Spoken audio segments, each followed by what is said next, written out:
On occasions such as this, a third person becomes a little superfluous. Satyajit Ray and Marlon Brando hardly need a formal introduction to television, radio, or any other kind of audience anywhere in the world, which is why we are so proud, happy, and honored to have you in the studios of All India Radio today, and to have you together, which is, I think, rather a unique feature. Now, before I hand over the floor to you completely, I have a little request to make. I think it can be said that you both belong to the same generation in films, and I think you share certain qualities which I would describe as artistic devotion and intellectual integrity in your work. I also find that you are very well acquainted with each other's films. I think it would be fascinating if sometime in the course of this discussion you told us a little about what you think of each other's films. Mr. Rai. Well, first of all, Mr. Brando, it's been a great... Why don't you call me Marlon? Like all right, Marlon. All right, Marlon. Well, Marlon, it's been a great pleasure and a great sort of surprise also to find you here in Delhi. What has brought you here, may I ask? Well, I wasn't prepared to make a speech. Well, as briefly as... Yes. Briefly, it's... I'm here as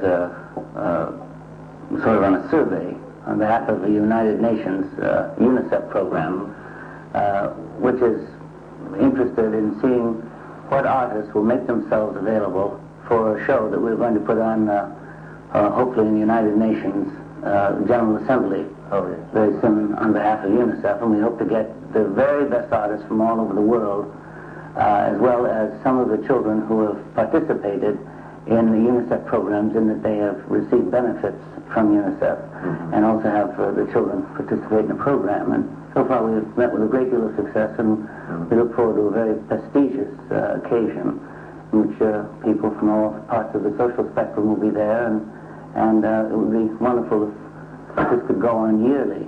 And 500 million people, that's the population of India, will see this show. Oh, yes. That's not to say that everyone in India will see it, but it will be released here through television, I'm sure. But it will be broadcast via the Telstar and go through all the television networks. And it'll be absolutely a unique program. And there's never been one of its kind where you've had the very best entertainers, artists, dancers, singers, writers, etc. Together. Sounds very for the same purpose. Interesting, and I hope it comes. an important thing to do. Well, I'm sure something will come out of it. That means that you're not sort of making any films at the moment on your own. I mean, no. We have a second. The second part of my program is to see whether or not the various governments, I having traveled through Europe and Africa and the Middle East, and now India and Southeast Asia. I'm here to see whether there is not an interest on the part of the governments in the particular area to use artists for a means of communicating the things, government programs, such as food production and or health, but not in a documentary way, in a very entertaining way. Yes, I think it's always a better way.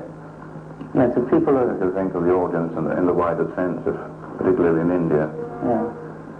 And if people are lectured to, they don't like to hear. They want to be entertained, and if they can be informed at the same time they're entertained, it's the best of both possible worlds. And this is going to keep you away from the States for quite some time now, I believe. Well, I have a long tour ahead of you. Yeah. Fairly long tour. I hope to go to South America with this. Mr. Roy will stop off and lie down for 10 minutes in Los Angeles and then take a breath and go on again. Just take a breath, not make a film? No, I work for a living, and I do that when I have to. Fine. What was the last film you made? It was the Chaplin one, wasn't it? No, it was a film with Elizabeth Taylor, and it was called Reflections in the Golden Eye. It was taken from a novel by... Is that John Huston's film? That's right. Oh, yes. How do you know? Well, I sort of know, They're not secret, are they? No, but as a matter of fact, I was... they are almost secret in many ways. I didn't want to argue with you when you were introducing this, but we do need introduction in the world over. See, we are known in urban areas. Everybody knows Satyajit Ray in Los Angeles, Chicago, New York. And I suppose there are some people who know me in New Delhi and Calcutta. But in Des Moines, Iowa, I don't know whether anyone would know him except through the magazines, the articles that have been written about him in American press, or would they know me in the village? But I'm always amazed at the number of people that are familiar with figures. In the know of things. Yes. Yes. And, well, you know, the world's become shorter, communication and all that, film magazines. Yeah. Well, I've been a great admirer of your work. I missed your first one. Was it The Men by yes, it was Zimmerman? The Men. And then you had Streetcar Named Desire, wasn't it? Was that the second one? Yeah, when I was a young man. Did all that many years ago. We, unfortunately, in America, more and more we're getting foreign films shown to us on television and in our theaters. The market is changing. The interests of the people are changing. It's amazing how a film such as yours, say 10 years ago, we've never thought of having an Indian film. You know, maybe a special one here and there. But when you make Panta Panjali and the world of Apu and Aparadito, the whole world of Indian film seemed to crack open. And then it shut down. They were enormous success. Everybody was really enthused about your film. They were really beautiful films and very touching. And it's, you know, it's a polite thing to say, but it's also something that I feel personally that I've looked forward to meeting you and been very interested to compare the artist with the man. And but sometimes they're not the same at all. Well, I won't ask you what the comparison has turned out to be. Well, it's congruent in this case. Oh, I see. Thank you again. But we don't see enough of your films, and when I get back, I'm certainly going to try to. I want to see your films in Calcutta. If you're going to be there for a couple of days. Yes, I think I can screen some for you. Some of the recent ones. What are the ones that you like the best? Well, there's one called Charulata, which is based on a Tagore short story. Charulata. Yeah, it's the name of the woman, the main part. Charlotta, that's what some Frenchman called Charulata. But that, I think, is quite a satisfactory film. And there's one about the present day. This is 19th century, you see. This is 19th century setting. The Renaissance Bengal, as we call it, when there was a great sort of political consciousness among the intellectuals. The first political newspapers coming out, etc. That period, you see. It's a love story, very Chekhovian, you see. And a few others. I'll try.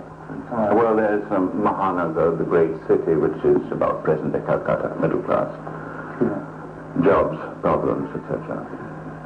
And there's a recent one, my most recent one is called Nayak, which means the hero, which is about a film star, top-ranking matinee idol. You take revenge? Not quite. It's a very sympathetic treatment. That is revenge. That's an original story, essentially. And I've got the top-ranking Bengali actor playing in that. I'd like to see that. I like it. I'd like to see it. I was interested in this film that you said that you made that dealt with jobs and social conditions. I'm always surprised to find how much influence for change or investigation is brought about by films nowadays. People are becoming extremely conscious of films, and I think, you know, that we perhaps don't use our responsibilities correctly, and well, as you do. Well, it's not so fashionable in the West anymore to make social propaganda, you know, particularly.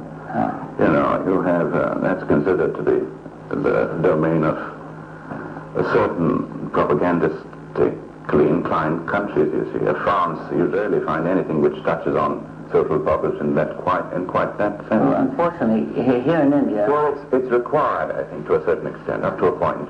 But I don't think Indians generally realize what an enormous privilege it is, because in India and in Britain and in America, you can make a film about anything you please. Yeah, you can do, providing it doesn't come to create a great deal of friction in terms of sex, you see. We have sex restrictions in our country, which are different than they are here. But as in Japan is another place. But in France, for instance, you cannot make a film that will, a political film dealing with the army or the image of France. It will be censored.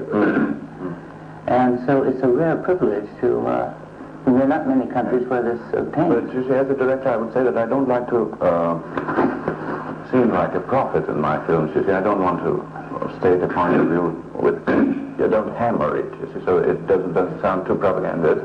But I want to present certain problems in a clear way so that people are made to think, made conscious of them. Well, I think that's the essential difference. You know, to use the film as a source of stimulation. I might recommend a film, I don't know whether you saw it or not, perhaps you did. It was a film that I saw in England. It was made for the BBC. Now, I'm going to contradict myself.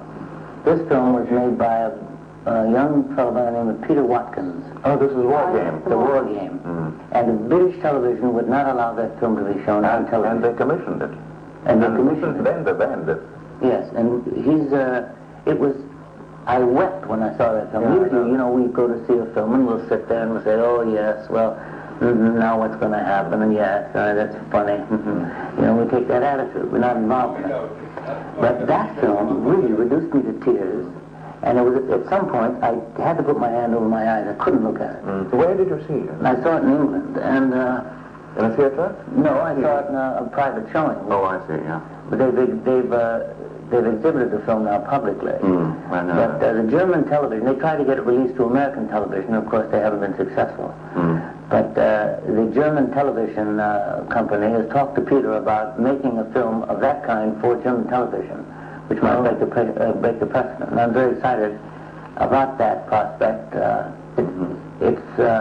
He's going to make a film about American Indians, and he's asked me to be. Is that what he's working on now? Yeah. Oh, I see. So it's an historical film. I think he's a very gifted person. Yes, I'm totally saying. No, I didn't get a chance to see it. But Kenneth Steinen, I remember his review of the film, and he said it's the greatest film ever made. Do you think that they'd be interested in seeing this film in India? And I was just going to tell you that it was acquired by us for India, the War Game. It was shown to our President and Prime Minister, who both referred to it in broadcasts they made on the All India Radio Network. And we have acquired the film. We have bought it, and we are going to show it on television. I think perhaps it has already been shown. And certainly our film societies are going to show it. But I'm quite sure of that. We have acquired it for India. I'm surprised. Oh, that's excellent. It's wonderful. Well, there you are. Quite sort of... That's excellent. It would be interesting if this film were also exhibited in movie theaters. And the commercial theaters. That's what's important, you see, to reach as wide a public as possible. Well, one thing I think I and all of us would very much like to know is how was it to work with Chaplin? Mr. Chaplin is an artist. And he's a strange man, and he's unique in many ways. And it was a mixture of many things. Sometimes it was funny, sometimes it was tedious.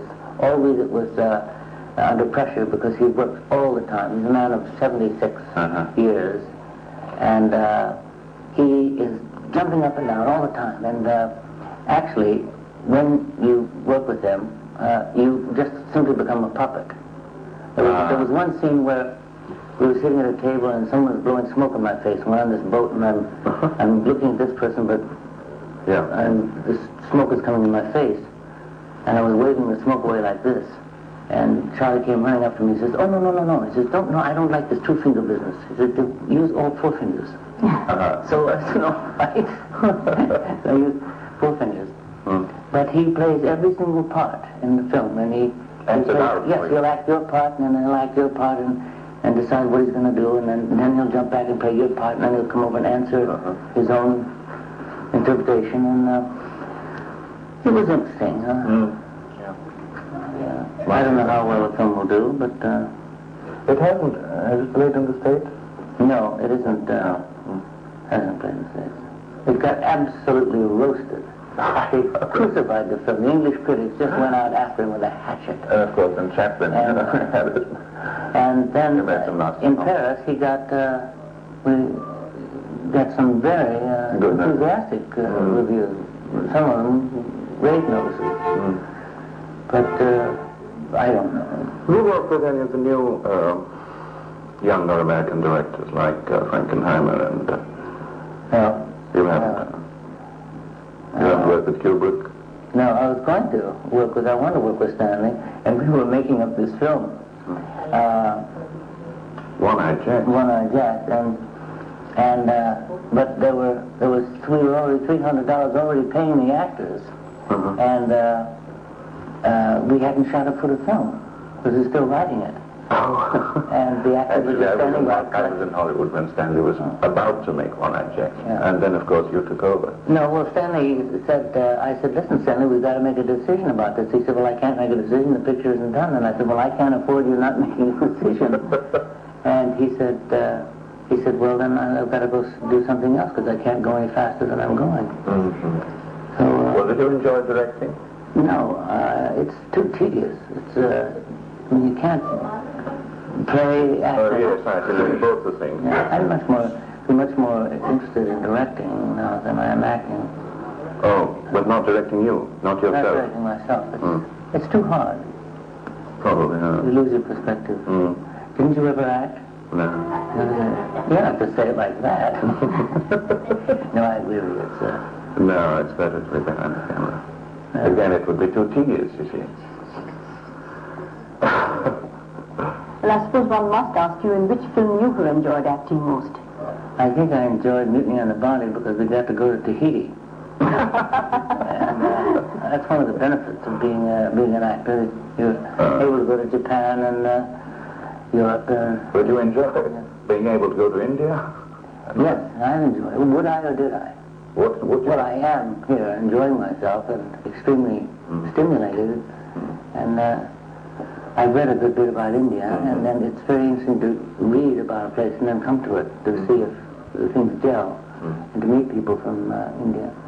But you know, everybody comes to New York, and they're going to be a 3-day wonder and say, oh yes, I've been to America.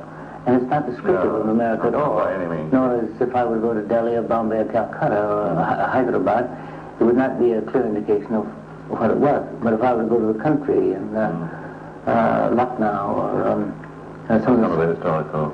some of the smaller villages, and then I would. And I lived here. Well, if you're in Calcutta, I'll certainly take you to some of the villages around the city or in Bengal. You know, I wanted to ask you what you feel about the potential use of film in disseminating ideas. Oh, I think it's the most powerful medium there is. Yes, that's why it's so dangerous. Because it must propagate the right ideas, I think. It is, but although it is dangerous, it's something that must never be censored. I mean, wherever you have the presence of a censor, you have the presence. We saw a film today called Face to Face, and at the end of the film, it was a film about Indian opinion, but it was the opinion of the guy who drives the taxi, or the man who polishes shoes, or the students and farmers, and it was the broad face of India, face to face with one another, and it was a very exciting. I think it's one of the best things that's been done here. And I agree with you.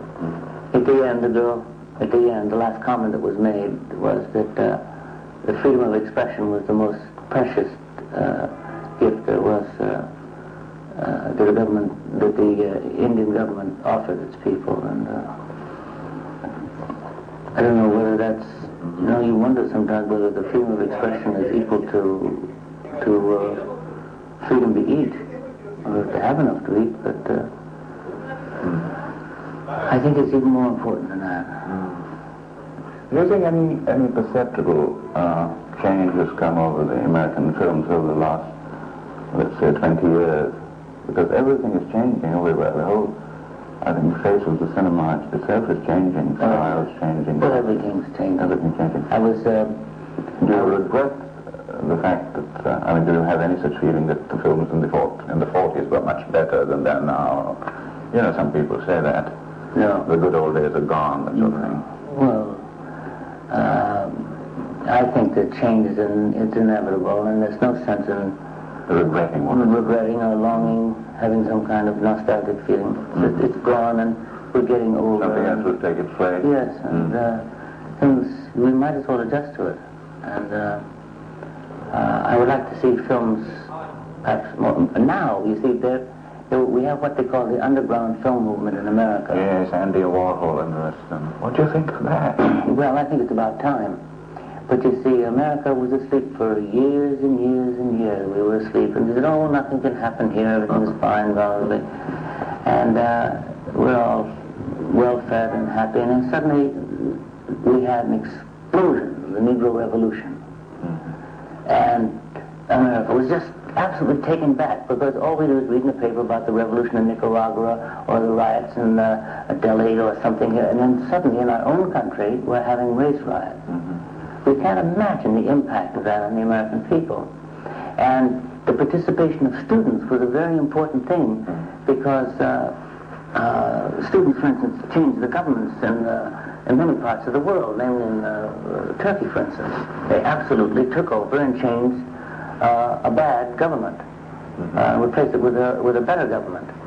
And the students in America, not too long ago, were listless and primarily indifferent.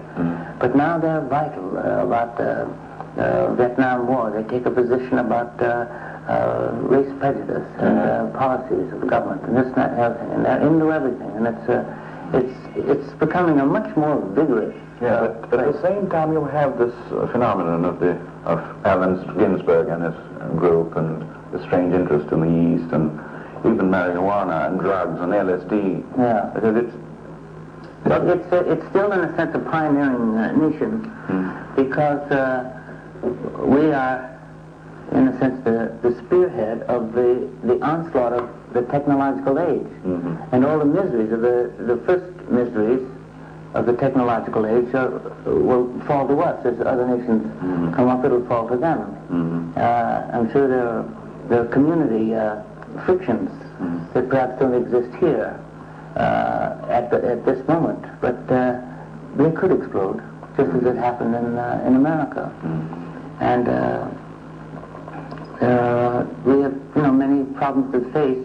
We always sort of, one tends to think of America as a forward nation or a developed nation, but actually we are backward in many respects, and we have much to learn from other countries. Certainly in the area of human relationships, we're trying to solve those problems, and we are bewildered by it. We're making progress, but it's... and you think the cinema is sort of behind you and so on? I think absolutely. Mr. Edward R. Murrow, who was the head of U.S. Information Service, came to us in Hollywood, and he invited everyone there, and he said that what you have and what you offer in this medium is of far more vital import than you will ever think. And the way you represent people in the film has to be given some thought to, because producers didn't care. They were dealing in stereotypes and Negroes who were educated and talented people were playing these menial parts.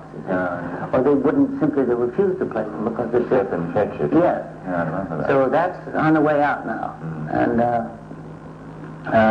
you have that kind of... I saw a picture, it wasn't an Indian picture, but it was closely allied culturally. And in this picture, they had this picture of a beggar. A guy pretending to be a beggar.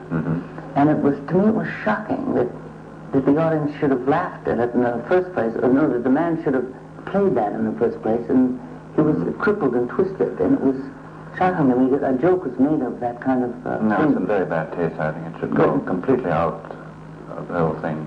Maybe there's some remnants still left. But on the whole, the picture is optimistic. Do you both agree as far as the cinema is concerned for the future? I think it's vital. I think it's more and more, this machine, for instance, lost the election for Richard Nixon. I wanted for Kennedy. Yes, because when the camera, as you know very well, more than anybody else, comes in here, then you tell the actor, don't do anything, just be. Don't act, just think. Because the camera will see what you're thinking about. Absolutely. And that's what happened in America. The camera came in this close to Nixon's face, and they could see that he was, the camera can see now. They can see exactly what goes on in my mind. And they saw his trickiness and his, his lack of assurance and his apprehension, whereas Kennedy was forward and assured, and all the political savants say the same thing about... it's extraordinary medium. It is. And the peculiar thing is that politicians are now becoming actors, and actors are now becoming politicians. I mean, politicians always were actors, but they never admitted it. Now they have to put on their makeup and say, here I am, boy. Yeah. Well, as Satyajit said, so the cinema can be dangerous, but on the whole it still remains a tremendous artistic form and a force for good. I hope you agree. Oh, certainly. When you're going to all come the and potential visit in the world, What was you going to say? What did you say? I said all the potential for the good in it. But also for the bad, I think, too. Well, it depends on how you use it. And that's why the filmmaker is so important. Remember that film that was made in Nazi Germany by this woman? Leni Riefenstahl. Yeah. Yeah, I know. Fantastically Olympic film. All for the sake of Nazism. When are you going to come and visit us? Well, I don't know. One of these days, perhaps. I hope you'll come and stay at my home. You'll be welcome there. Oh, thank you very much. We're delighted. I'm not saying it lightly. I really I have many friends in Hollywood, actually, and I like to look them up. So may we end on this note that you're a guest in our country and you've asked Satyajit to be a guest in yours.